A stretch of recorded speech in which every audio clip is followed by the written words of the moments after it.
Anyway, I want to leave plenty of time for our first review, because I get the feeling that you are approaching it in the same spirit that Emma Thompson approached being Miss Trunchbull, which is to say, with plenty of relish. Yes. So Guillermo del Toro's Pinocchio, which I think is the official full title, which is a Netflix production. It's in cinemas now, and then it's going to be on Netflix from December the 9th.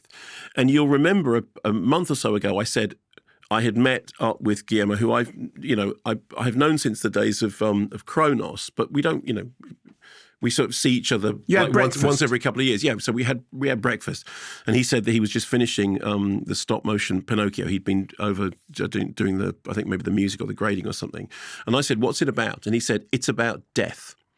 Turns out it is about death and fascism, which doesn't perhaps immediately sound like. That's, of course, the way... Doesn't sound like Christmas with the family, does it really? Unless you have a very unpleasant family. And yet somehow it brilliantly is. He also says that it is the third part of a trilogy of films, the first two parts of which are The Devil's Backbone and Pan's Labyrinth, which are his Spanish-language films, which are centrally concerned with the years around the Spanish Civil War and that kind of break between fantasy and reality. So this is a stop-motion adaptation of Pinocchio, which owes a certain debt to Chris Grimley's illustrations, the kind of the sort of the very sort of stick-like figure of Pinocchio. It's set in the 20th century, in the between the wars period, and it's a complete reinvention. We don't have a clip, but we have the trailer, so I'll play you this just to kind of get you in the mood. So if you, Simon, you can see what the animation looks like. Let's have a look. I want to tell you a story. It's a story you may think you know, but you don't. Over there! What is that? Papa! It speaks! He's just a puppet. No, I'm not. I'm a real boy. People are sometimes afraid of things they don't know. I don't understand. Well, apart from that, it's a strange ending, even for a trailer. I know. That looks fantastic. I think there was more of it. But so anyway, so stop motion, as you can see, it's got it's a very particular look. It's kind of hard to describe, other than to say that it's got heft, it's got thumbprints, it's got tactility. And this is one of the things that stop motion brings. It's got rough edges. The puppet of Pinocchio is not smoothly carved or anything. It looks raggedy and rough-hewn. Rough-hewn is exactly the phrase I was looking for. So it begins with Geppetto loses his beloved son Carlo during the First World War, during the Great War, because a bomb is dropped that isn't even actually meant to be dropped. It's just dropped because it's unloaded. He loses his son. He becomes so grief-stricken that in one drunken night he cuts down the tree by his son's grave and carves it into this ramshackle puppet, saying, I will make another version of my son. So there's nothing gentle about how this comes around. It literally comes out of grief and being overwhelmed by despair. The puppet is then given magical life by a spirit which bears a relationship to Fairy with Turquoise Hair or Blue Fairy, we think of whatever. Anyway, so it comes to life. Sorry, I don't know. In the original story, the log that Pinocchio is carved from is kind of magically alive from the beginning, because the log actually kicks Geppetto early on. Okay. And then there are other versions of how there are many versions of how Pinocchio comes to life. Crucially, Pinocchio comes to life, and Geppetto is initially terrified of this whirling dervish that's running around the house and smashing things and breaking things, and it's literally like a force of nature. However, they then settle down into a kind of relationship which is almost manageable. Geppetto has to go to the church where the huge big crucifix has been damaged in the previous story that we saw before. And he takes Pinocchio with him. And at the church, the congregation say, demon child, demon, magical puppet. And Pinocchio looks up at this crucified Christ, which looks like an outtake from The Devils, incidentally, and says, how come everyone loves him? He's wooden. Why do they love him and not me? So in the very setup of it, we have all these things that are absolutely, central to Guillermo del Toro's kind of core personal, lapsed Catholic monsters, not monstrous sort of ideas. And then what happens is the story then follows the misadventures of Pinocchio. I mean, it walks sort of in parallel with the original story, as all adaptations. I mean, the first adaptation of Pinocchio is 1911. Then, of course, everyone remembers the Disney adaptation from 1940. Then most recently, we had that absolutely ghastly Robert Zemeckis version, which was, live action, but just absolutely horrible and hollow. And then the Matteo Garrone version quite recently. And this is a story that keeps getting retold.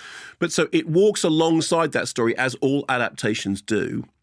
And it raises a bunch of philosophical questions, one of which is, how come they love him, this tortured, crucified wooden Christ, and not me? One of the other questions it raises is, how can Mussolini's fascists use an unkillable wooden soldier as a weapon?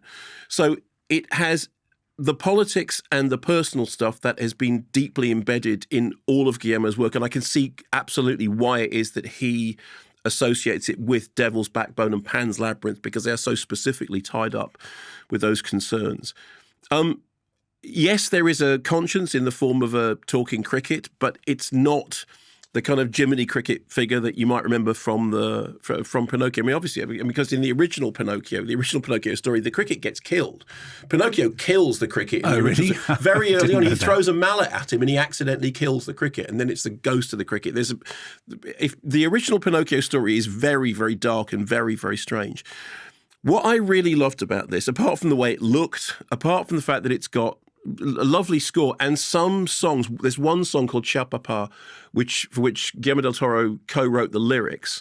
And I think they're putting it forward for Oscar consideration. And it's really, it's one of those things that just absolutely gets you in the feels, gets you in the heartstrings. The thing I really like about it is, of all the adaptations of Pinocchio that have gone before, the thing this is closest to is AI. It is actually thematically quite similar to Spielberg's AI.